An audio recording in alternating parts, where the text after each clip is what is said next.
nañu xam déjà actuellement ban motif la ñu envoyé pour mën a ne dañuy radier Ousmane Sonko des listes électorales en fait tu l'as dit sénégalais yi xam nañ ko c'est lui qui fait l'objet d'une condamnation définitive kooku dañ la war a génne ci liste électorale yi loolu la code électoral en tout cas en son article L29 L30 wax donc génne boobu ci liste bi nag ñu xam ne avant terewul woon nit ki doon candidat mënoon nañ laa génne ci liste bi teewut da ngay doon candidat donc kon loolu lu tax ma koy souligner mooy L29 L28 L30 yooyu mu ngi fii depuis le code consensuel en 1992 donc mënul woon tere kenn doon candidat lan moo war a mën a xew ci diggante bi ba tax ki ñu rajee mënatul doon candidat loolu 2018 la loolu régime président Macky Sall moom moo ko fi andi et loolu mu ngi ci modification wu L57 bi ñu ne tout Sénégalais électeur est éligible donc kon ki nga xamante ne il fait l'objet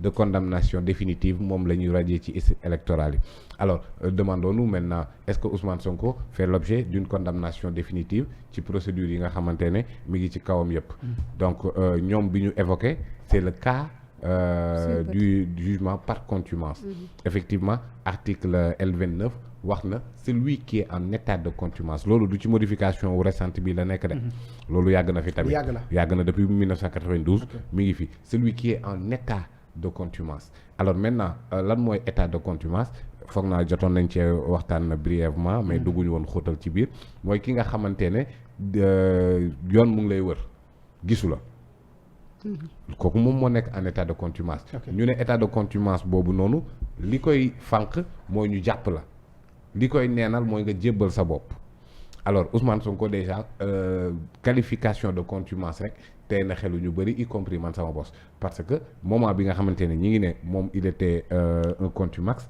moment boobu noonu mi ngi def émission ñëpp di ko gis muy def ay live ci Facebook am ñëpp di ko gis au moment boobu noonu c'est la police moom moo barricadé woon këram et avant ça jàpp nañ Ousmane Sonko ca Koungheul on s'en rappelle bañ ko jàppee ci Koungheul lañ ko delloo si këram te ba léegi ñu ngi koy wër malgré wër boobu noonu actuellement il est en état d'arrestation mi en prison mais ba léegi ñu ngi koy wër vous vous rendez compte de l'affaire mais nee naa loolu noonu xëy na juridiquement mën nañ ko utal lay juridiquement mën na am confrontation parce que yenn saa yi nga gis nit ku nekk sous mandat de dépôt beneen mandat de dépôt fekkaat la fa. ok ñu génne la après. delloowaat la parce que mandat de dépôt mooy xaar ma prison rek man ma ne sama enquête.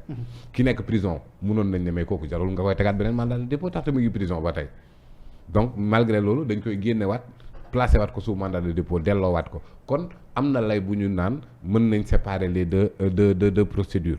d'autant plus que loolu la procureur wax mu ni li ñu ko jàppee bokkul dara ak contumace bi.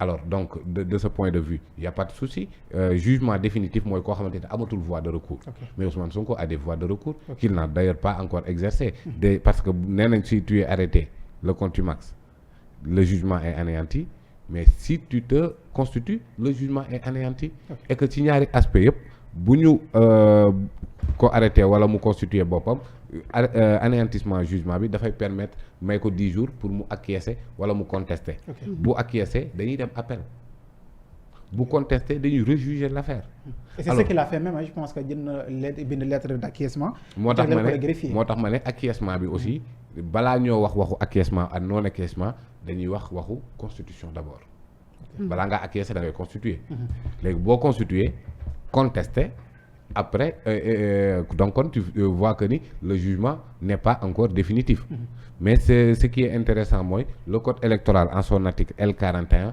permettre na ki nga xamante ne moom il est radié des listes électorales mu exercer une voie de recours donc Ousmane Sonko bu defee ces deux actes là constitution contestation mooy non acquiescement de mën na dugali recours au niveau du tribunal d'instance à Ziguinchor parce que foofu lay voter pour def recours contre cette radiation là bu boobaa code électoral à son article L43 daf ne ko immédiatement révision am na révision amul immédiatement dañ koy duggalaat ci biir liste yi et c'est une procédure assez simple donc kon non seulement radiation boobu noonu man jàpp naa ne il y a aucune condamnation définitive bu ko waroon a mener mais même si on l'admet comme ça il a une voie de recours boo xamante ne dina ko permettre à l'immédiat ñu dugalaat ko ci liste électorale yi et que boobu noonu day tax ne éligibilité am du am benn entorse et que même buñ ko nangul foofu il a aussi une autre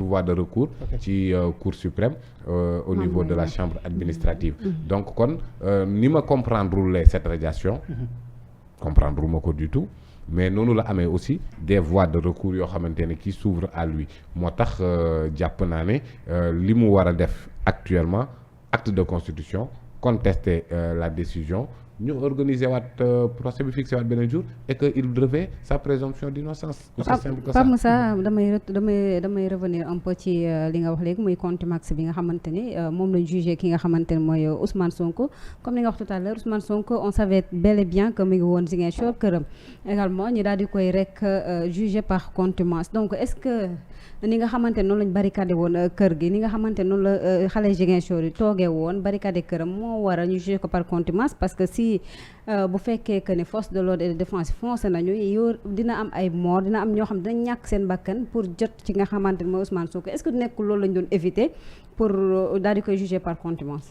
bon à l'époque bul fàtte ne décerné woon nañ une ordonnance de prise de corps décerné nañ ko mais finalement l'ordonnance n'a pas été exécutée. mais loolu aussi juge moo am du may xool du may saytu est-ce que tout à fait tout à fait donc kon ci moment boobu noonu difficulté d'accès à lui parce que boo fàttalikoo mu ngi souligné ne woon ne moom jotul sax convocation. Exactement. donc kon foofu noonu xëy na mënoon nañ layal le jugement par contumace. mais là où le contumace a sauté mooy ne bi mu jugee Ziguinchor déclenché caravane de la liberté. mais dañ koo jàpp. effectivement bi ñu ko jàpp ak Koungheul wala je ne sais où mais boo loolu noonu rek nee na loolu na contumace bi. parce que ki nga xamante ne jugé nañ ko par contumace nee na suffit à être arrêté. mais foofu dañ koo jàpp. ba pare ne ko vous n'êtes pas en état d'arrestation. donc kon xam nga c'est pour pérenniser la situation l'état de contumace. il est-ce que nekkul défiance bu mu défier la justice sénégalaise. non en disant que dafay woote ce qu'on appelle une désobéissance civique ou civile je sais pas est-ce que quand même loolu moo tax ñu yegsi fi ñu yegsi. mais en tout cas moment boobu noonu ñu koy jàpp ak Koungheul dañ ne ko nekkoo arrestation. oui donc kon foofu noonu dafa mel ni il y avait une volonté de pérenniser l'état de contumace. parce que état de contumace moom moo layal radiation bi ñuy wax. kon est-ce que bëgguñu woon Ousmane Sonko sax ci contumace bi parce que boo ko jàppee. s'il vient à être arrêté donc bu boobaa da nga koy yóbbu kay contumace bi jeex. mais dañ ko jàpp nekkoo en arrestation. delloo ko këram barricadé ko fa. pour continuer que mu nekk ci état de contumace. kon état de contumace bi ñi doon poursuivre Ousmane Sonko dafa mel ni moo leen arrangé woon boo gisee fii ñu ñëw ba ne radié nañu ko te radiation bi teguñu ko ci beneen autre motif. que l'état de contumace. et que ñu dem jàpp ko dans une autre affaire le procureur sort pour dire que ni nekkul ci cadre bële lañ ko arrêté. kon cadre bële kay ñàkkoon koo arrêté dafa arrangé woon parce que moom moo justifié plus tard radiation bi mooy état de contumace. mais ñoom ñaar ñëpp la arrangé quand même parce que gis nañu également Ousmane Sonko bi mu nekkee ci kaso bind na benn lettre de non-acquiescement pour xam le ni. non l'état de contumace ne peut pas arranger Ousmane Sonko parce que l'état de contumace motif la pour ñu radier la parce que cité naa la L29 du code électoral. donc léegi vous confirmez que Ousmane Sonko nekkatu ci liste yi parce que am na ñum lam laamee que loolu ay wax la ay rumeur et cetera. d'après man samay gëstu yi ma ci def yëpp il n'est plus sur la liste. génne nañ ko. recours non aussi damay def samay gëstu tamit balaa maa mën a wax. mais jàpp naa ne actuellement il n'est plus dans les listes électorales. ok mais ñàkk a nekk ci loolu nag. ce n'est pas une fatalité. nee naa la il y a une voie de recours qui s'ouvre.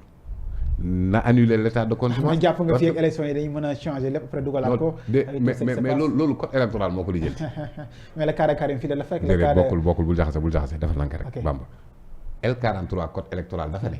ki nga xam ne dañ koo radier mu def recours ba ñu delloowaat ko nee na dugalaatam bi c'est de plein droit dañ ko def immédiatement même bu amul révision dañu war a tijjiwaat dugal ko. parce que moom daf ci nekkoon ñu radier ko injustement. mu dem def recours tribunal d'instance bi jox ko dëgg. code électoral moom moo wax loolu bokkul ak ay Karim Khalifa de. mais Pape est-ce que temps bi may nañu ko parce que déjà bu dee suba la élection sax jarul temps. waaw c'est pas encore confirmé déjà radiation bi ngay wax ni déjà c'est pas encore confirmé donc. si non comment ils ont communiqué xanaa gisoo ko.